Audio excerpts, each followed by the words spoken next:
যদি গুনাহ করে থাকেন তাহলে এই পবিত্র রমজান মাস, এই মাসে আপনি তওবা করে আপনার জীবনের সমস্ত গুনাহগুলিকে মাফ করে নেন। তওবা করবেন। তওবার আল্লাহ তাআলা কিছুগুলা নিয়ম নির্ধারিত করে দিয়েছেন। তওবা পড়তে হয় ফজরের নামাজের পর, জোহরের নামাজের আগে।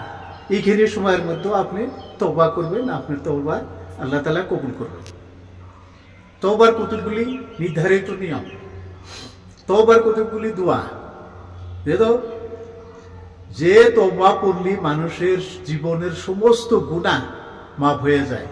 যত গুনাহ করছেন আপনি, গুনাহ কবিরা সগীরা, শিরকি বেদাতি, জাহেরি বাতনি, জিনা করা গুনাহ, খুন করা গুনাহ, আপনার সমস্ত গুনাহ এই তওবার উপরে আল্লাহ তাআলা মাফ করে দেবে।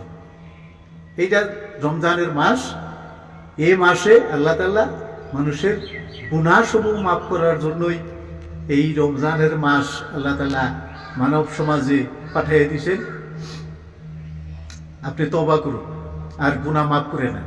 তওবা কিভাবে করবেন তার একটা নিয়ম। দেখেন, পৃথিবীর বুকে সবচেয়ে বেশি খুনি মানুষ ছিল হযরত নিজামুদ্দিন। উনি অসংখ্য খুন করেছিলেন, খুনের সীমা নাই। একজন দরবেশ উনাকে জিজ্ঞাসা করছিলেন, নিজামুদ্দিন, তুমি জীবনভর এত খুন করতেছো আর মানুষের কাছ থেকে টাকা পয়সা ধন সম্পদ লুট করে নিয়ে কাদেরকে খাওয়াচ্ছ? নিজামুদ্দিন বলল, আমার মাতা আছে, পিতা আছে, স্ত্রী আছে, তাদেরকে খাওয়াই। বলল, তারা, তুমি যে খুন করে মানুষের ধন সম্পদ নেও, তোমার এই খুনের দায় কি তারা হবে না? তারা শুধু খালি তোমার এই খুনের টাকা পয়সা খালি খেয়াই যাচ্ছে। তুমি, নিজামুদ্দিন বললো, এটা তো জানি না। তাহলে আউলিয়া বলল, তাহলে তোমার মাতা পিতার কাছে জিজ্ঞেস করে দেবো যে তুমি খুন করে যে পাপ করো, এই পাপের দায়ী তারা হবে না। নিজামুদ্দিন বাড়িতে গেল, মাতা পিতা স্ত্রীকে জিজ্ঞেস করলো যে আমি যে খুন করে ধন সম্পদ নিয়ে এসে তোমাদেরকে খাওয়াই, এই খুনের দায়, এই পাপের দায় তোমরা হবা কিনা? তারা বললো যে না, আমরা তোমার কাছে ভাত কাপড় এ সমস্ত আমরা, তুমি আমাদেরকে খাওয়াইবা, তোমার কাছে আমার দাবি আছে যে তুমি কি করে আমাদেরকে খাওয়াইবা এটা তুমি জানো। তুমি যদি খুন করে আনো তাহলে এই খুনের দায় তুমি হবা। মানুষের অন্যায় করে নিয়ে আসো, অন্যায়ের পরবর্তী যা পাপ হবে এটা তোমার হবে, আমাদের না। নিজামুদ্দিন ওখান থেকে চলে এসে এই দরবেশ জনে বলল, হুজুর, জিজ্ঞাসা করে দেখলাম আমার মাতা পিতা স্ত্রীকে, আমি যে খুন করে পাপ করি, এই পাপের দায় তারা কেউ হবে না। আমি পাপ করতেছি, পাপের দায় আমারই হবে। তখন আউলিয়াজন বলল, তাইলে তোমার পাপের দায় যদি তোমারই ভুগতে হয়, তাইলে তুমি তাদের জন্য মানুষকে খুন করো কে, হত্যা করো কে, এত পাপ করো কে? তাইলে এই সমস্ত কাজ করো না, পাপ করার থেকে বিরত হোক, আল্লাহর কাছে ক্ষমা চাও, একজন পূর্ণ মানুষ হোক। তো ভাত কাপড় মানুষকে আল্লাহ দান করবে, মুখ দিছে আল্লাহ আহার দিবে। তখন আউলিয়াজনের কথা নিজামুদ্দিনের খুব পছন্দ হলো। বলল, হুজুর, তাহলে আমি যে জীবন ভর এত গুনাহ করলাম, এত খুন করলাম, এত পাপ করছি, তাইলে কিভাবে এই পাপের থেকে আমি মুক্তি পাবো? দয়া করে আপনি বলুন। নিজামুদ্দিন ওই দরবেশের কাছে বায়াত হয়ে গেলেন, মুরিদ হইলেন।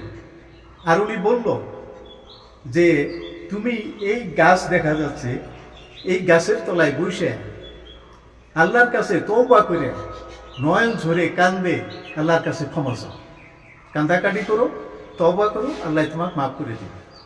তখন নিজামুদ্দিন ওই গাছতলায় যায় বসলো। গাছটা মরা ছিল, মরে গেছিল গাছটা। তারপরে হুজুর বলল যে তুমি যখন এই তওবা করে আল্লাহর কাছে কান্দাকাটি করবা, মাফ চাবা, তোমার তওবা কবুল হবে আল্লাহর দরবারে।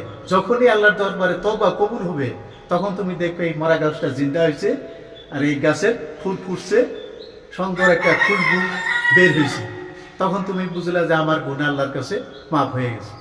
তো নিজামুদ্দিন তাই করলেন, ওই গাছের তলায় বসে উনি তওবা করতে থাকলেন আর আল্লাহর কাছে মোনাজাত করে হর সময় হর টাইমে উনি কান্দিতে থাকলেন। আল্লাহ ওনার তওবা কবুল করে নিলেন, ওনার জীবনের সমস্ত গুনাহ মাফ হয়ে গেল। গাছে ফুল ফুটলো, ফুলের থেকে একটা সুবাসনা আসলো। নিজামুদ্দিন বুঝলেন যে আল্লাহ আমার তওবা কবুল করেছে, আমার জীবনের সমস্ত গুনাহ মাফ হয়ে গেছে। তাই ভাই তওবা করেন।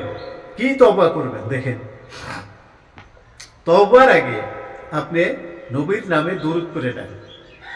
দুরূদ করে কিছুগুলা তওবা আছে, একবার পাঠ করলে জীবনের সমস্ত গুনাহ মাফ হয়ে যাবে, একটা গুনাহ থাকবে না। সেই তওবা হলো তওবা নসুহা। আপনি দরুদ শরীফ পড়েন, তারপরে তওবা শুরু করেন।